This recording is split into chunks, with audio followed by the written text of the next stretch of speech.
In the year 2023, it was my second highest rated movie of the year of all the reviews I did. And yet so few turned out to see what I consider to be one of the best movies you'll find. Denzel Washington, one of my absolute favorite actors, led an amazing Equalizer 3. Now it's hitting Netflix. And just as it hits Netflix, it's doing something rather remarkable. That is, it seems to be knocking off the #1 movie in the world. At least, that's what we were told Rebel Moon was. Maybe in hindsight, that wasn't so true.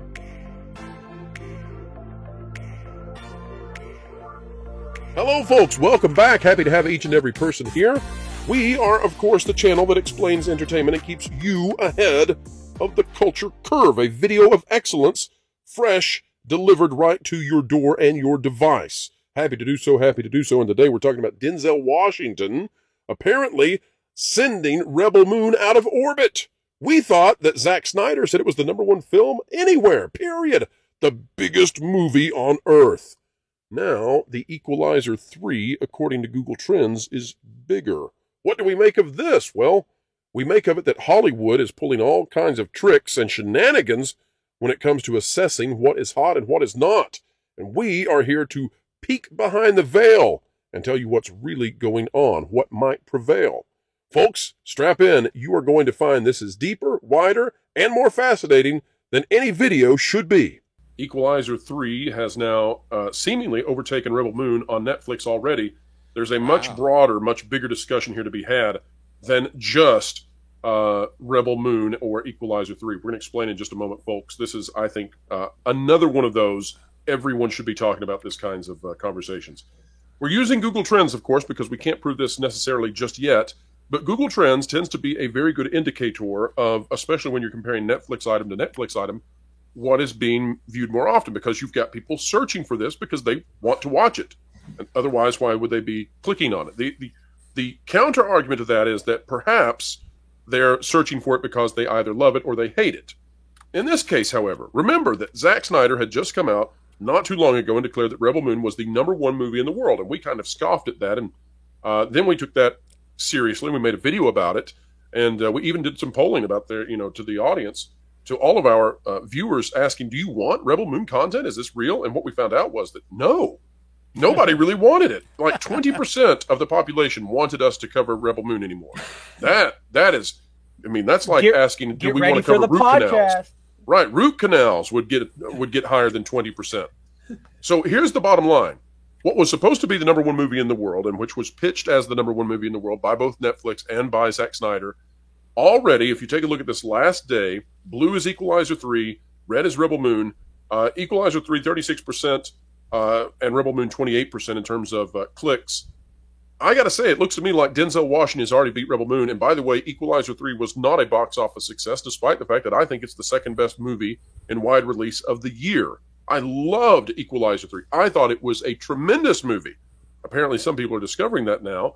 That said, not a huge movie, not something that I think is trending even, but it's bigger than Rebel Moon already. So, Michelle, let's go to you. You cover Star Wars heavily, or at least you once did until Star Wars collapsed. Like the Death Star versus Luke twice. But Michelle, do you get a sense that Rebel Moon is anywhere approximating the #1 movie in the world? Is it anywhere approximating the fervor that Star Wars once had? Or is this all just a game now where none of us know the real numbers? Yeah, no, it's definitely not. And it's interesting because we were talking about Netflix and maybe them putting things in theaters. And I get what you're saying, which why they probably won't, because they are successful. But when you see things like this, you realize Netflix has largely been successful because of the content they bring on their channel. I mean, on their platform. So much of the stuff that Netflix actually makes sucks. And I mean, they have big things like Stranger Things Wednesday. They definitely do. Don't get me wrong. But I mean, they put out content almost weekly. And does anyone pay attention to any of their movies? So Rebel Moon to me is just kind of like any of their other movies that you could name off that they did. People might watch it and a few people talk about it for about a week and then everyone forgets it. Like that's just kind of... And it's free with your subscription. So there's really no cost associated with watching it. The cost is that you have time and that's limited. And it took some effort, some caloric output of your finger to click the button. Editor-in-chief of the site. Spencer, it's so bad that we've recently seen someone, an artist, I suppose, or a writer for the comic that was a prequel to Rebel Moon out there begging for money. We're not making fun. We're just saying, if this is the #1 movie in the world, why are the folks who are involved in making it begging for money online?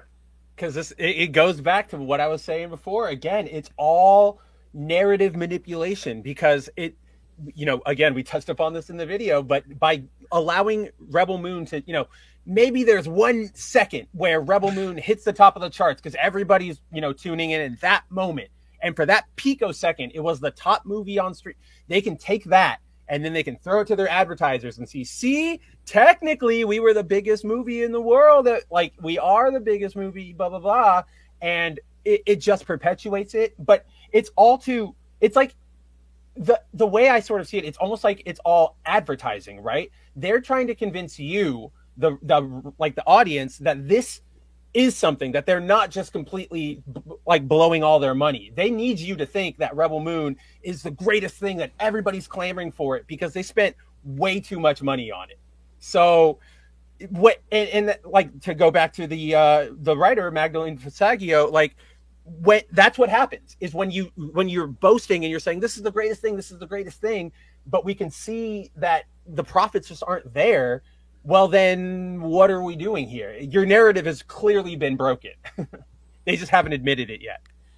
There is a sort of obvious thing going on here too. People like Denzel Washington. Mm-hmm. Imagine that. You know what? Jimmy Cagney, Humphrey Bogart, John Wayne, they made stinkers too. But people still went because they liked them. Yeah. So, and I'm not saying that's a stinker by any stretch of the imagination, but maybe a lot of people who never saw the other Equalizers didn't even know he was doing it, and they went to go look for something to watch, and, this is one with Denzel. I like him. It's Denzel. It's actually him. So you may make a wonderful movie, but it couldn't hurt to have somebody people like in it. Well, Michelle, that's one of the reasons I have a little hope for that upcoming Gladiator movie. Because I don't, after just watching that and we reacted to it, I don't see there's any way the second film can live up to anywhere near as good as the first one. Oh, no way. I mean, you just can't. It's already been done. But at least I'm pretty sure Denzel Washington's one of the leading stars, isn't he? I think he is. Gladiator? I have For no Gladiator, idea. I believe it's him and Pedro Pascal, which, I mean, the big name, the draw there is Denzel. Yin and yang. And You've both piqued my Hannibal. interest and killed. You are right, Michelle. You are right. Yeah, my point is it needed Denzel. and then he's playing Hannibal, and you're sitting there going, who would have thought this black urban American actor would wind up in all these historical things? You know what it reminds me of? When Morgan Freeman was in the Kevin Costner Robin Hood movie. It's right. Like, how did he get into medieval England? But they made it work. They did, and they had a good story reason for it. And great music. It made the film more interesting. Yeah. And listen, if we're looking for someone to narrate Spaceship Earth in its next iteration, which I'm not begging for because I know they'll ruin it, but listen, if either Denzel or Morgan Freeman want to tell us about the history of communication, I'll ride that ride 5 times over because I love everything they're involved in. In fact, it's nice to have Morgan Freeman often appearing on the channel. Can we get Morgan Freeman? What would a Morgan Freeman Spaceship Earth narration sound like? I don't know, but I mean, Jeremy Irons is really where it's at. I struggle to think of Judi Dench at the moment, though. Yes, I know, but I refuse to acknowledge the iPad-ification of Spaceship Earth as much as I do love. When it comes to figuring out which properties are popular now, we don't have a box office that makes it easy. And we may completely eradicate the box office after this year. They keep the numbers hidden from us. They manipulate the review scores. They manipulate who can review the scores. How in the world are we going to figure out, and more importantly, I suppose, the marketers and the advertisers, how are we going to figure out what people actually like in 2024 and beyond? I might have to think on that one. Well, that means it's a good question. Let's play through it together. What do you think? Yeah, because to me, the things as, I've heard someone say, obviously George Lucas famously said that cinema, is it a business? Like it's an art. And while I get what George meant, and he's right, when it comes to actually making a movie, at the end of the day, Hollywood is a business. And so that's where if it goes away, I don't know how to judge it, because the two things, if I was running a studio, the two things I would look at most carefully, one, box office, how much do people spend to come see this? And secondly, like audience score. Did the audience like this movie? Is this what the audience is wanting? Because then you will have a bigger box office, obviously. But if those two things go away, I really don't know. That's a fascinating landscape that is entertainment, and how in the world we're going to figure it out. But I guess that's why they pay us to do what we do, so we'll keep at doing it. First, they have to look at how much they spent to make it. Well, yes. Yeah. All right, that's a wrap, ladies and gentlemen. We are done with it, but we're not done with the Equalizer 3. We could watch that over and over again. It's that good. Keep it up, Denzel. We love it. Folks, if you love this video, consider clicking the like button, share, subscribe, and when you click it, you stick it to the algorithms. It's the notification bell. Drop a comment down below. Let us know your thoughts. Have you seen the Equalizer 3? Do you think it is worthy of defeating Rebel Moon? And do you think Rebel Moon was even the #1 movie at all? Was it all just a bunch of nonsense? Well, since we enjoyed it. Thanks, folks. Wherever you are and whatever you're doing, keep learning, keep growing, and keep having fun.